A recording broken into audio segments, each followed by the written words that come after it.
Hello and good day to everyone watching. My name is Adrian John, and today I'm going to be talking about the three common mistakes when performing a forehand shot, how to perform it correctly, and recommending different types of forehand shots. What is a forehand, you might be wondering? A forehand is a stroke which is typically a ground stroke in which the inner side of the palm of the dominant hand that is holding the racket faces forward. Essentially, the tennis forehand is made by swinging a racket across one's body in the direction of where one wants to land the ball. The forehand is a shot that is used to play offensive in a tennis game and is an essential part of winning the game.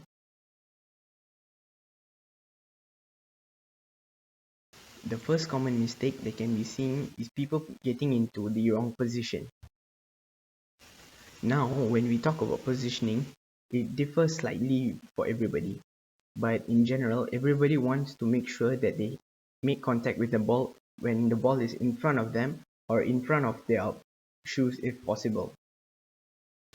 The ideal contact point is between your shoulders and waist height. This is because it's the most stable and strong position for you to be in to make a shot. An example for this would be if you were pushing a very heavy object. The ideal position to be would be behind the object with your hands in front of you. You're much more stable doing this, and you don't want to push a heavy object which is close and tucked into your body. It's the same case for the forehand. If you're able to contact the ball in front of you, you've got much more control over the racket head, and you have much more strength and stability in front of you. Second common mistake I see people making is the use of their spare hand.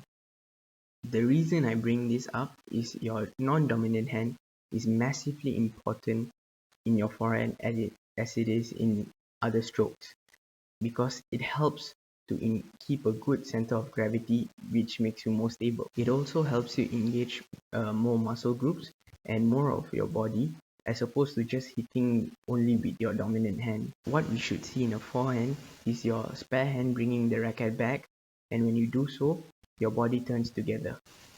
This reduces the work that needs to be done with the hitting arm, which avoids injuries and is more control as opposed to just hitting with the dominant hand only.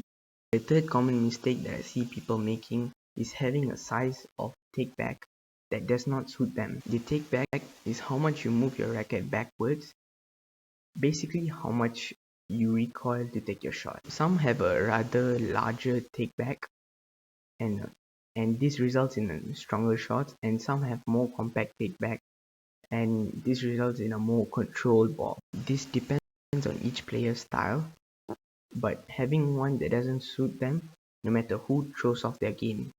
A bigger take back would mean they need more time for the racket to go all the way to the back, but this may cause them to hit the ball not in front of them, but maybe beside them or behind them. It causes the loss of power, whereas a compact take back takes less time but is less powerful but more controlled. Therefore, depending on each player's style and need, they must know how much of a take back that they really need. Now, you might be wondering, how is a proper forehand performed? Well, in order to perform a perfect forehand, there are three key steps to be done right. Step number one, we must have the perfect swing. The swing is how the shot starts, and it provides the power you need to hit the shot. It is a very important part of playing tennis, and it prepares you for the shot.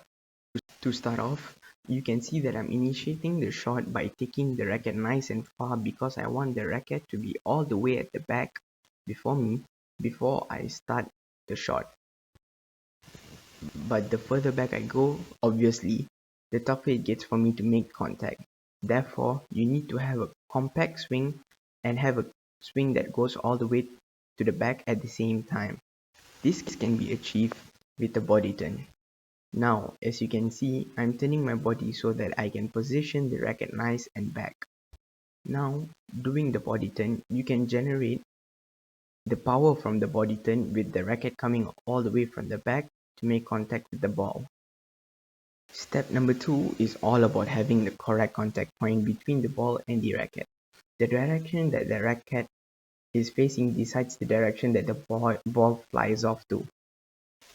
The goal is to keep the racket facing at contact to the target at all points for as long as possible. Here, having that smooth follow through throughout the shot and during contact and then finishing off the shot, that's what you need.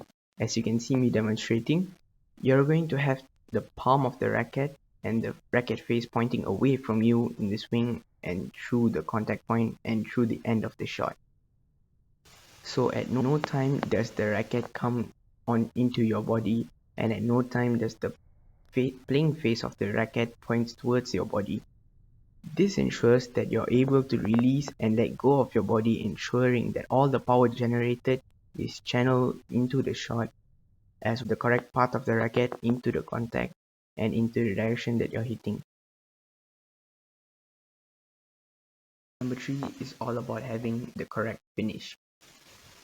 A lot of players don't finish the shot all the way through, and this causes a not smooth motion where it is restricting yourself. What you don't want to do is finishing the shot next to your body or finishing it too quick, which restricts the flow of the shot. You want it to be a smooth, continuous motion finishing all the way through and over your shoulder. At no point do you want to stop the racket, and you don't want to tense during the contact. Although it is a natural response to tense upon contact, you want to fight that urge to ensure a continuous swing and allow the racket to do the work and to take the load for you, and allow the rotation of the body to do the work for you. If you keep that racket face pointing away from you just like I'm demonstrating and finish all the way through, you will have a shot that is not only powerful but accurate.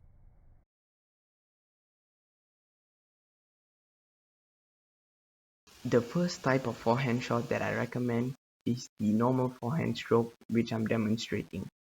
Mastering this stroke will allow you to hit a powerful yet controlled shot, which is immensely an advantage in a game as opposed to hitting an improper forehand.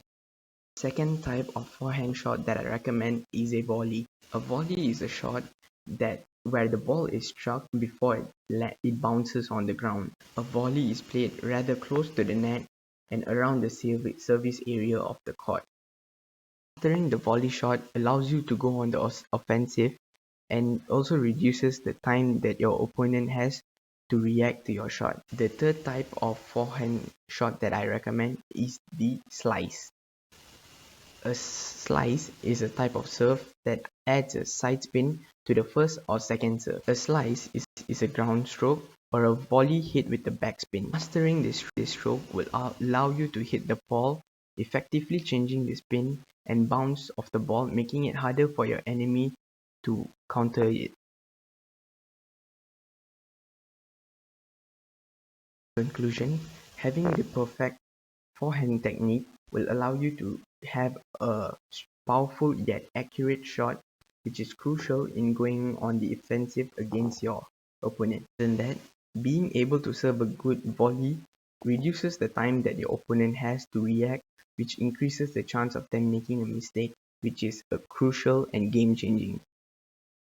And having the skill to slice makes the ball and making the ball spin makes a shot harder to be returned by the opponent because it's a lot harder to predict.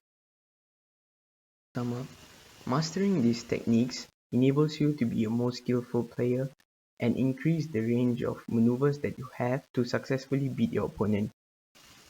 Thank you and have a nice day.